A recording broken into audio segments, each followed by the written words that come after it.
I'm Amanda Ferguson on the scene of yet another film production here in downtown Toronto. $500 million. That's what Netflix is promising to invest in the Canadian film and television industry over the next 5 years as part of a deal with the federal government. And that has many in Hollywood North celebrating tonight.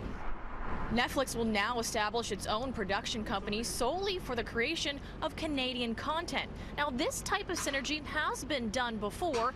Don Carmody Productions in Toronto was the first ever Canadian production company to team up with Netflix for the series Between.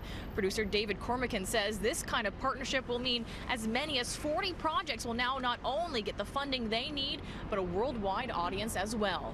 It's pretty exciting for us to be the first Canadian original Netflix series that happened in conjunction with City TV. I mean, that obviously sort of put us on the map in some respects in that we were the first to sort of navigate the intricacies of that deal. How bustling do you think Hollywood North will now become thanks to this deal? You probably have about 40 extra productions. 40 TV series. That's a lot of pylons on streets and film permits being granted. It's a pretty significant deal. There are some mixed feelings on what some are calling Netflix North.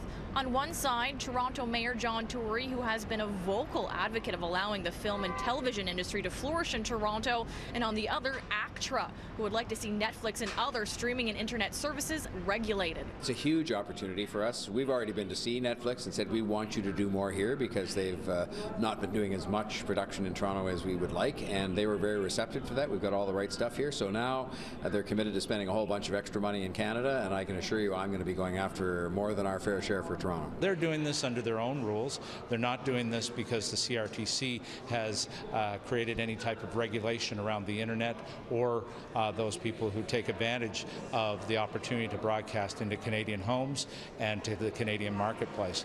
And that's the level playing field that we're asking for. Now, this money from Netflix will operate outside of the Canadian Media Fund. That's the one that broadcasters like Rogers, which runs CityNews, contribute to as part of an agreement with the CRTC, which means Netflix will ultimately not be treated like a conventional broadcaster.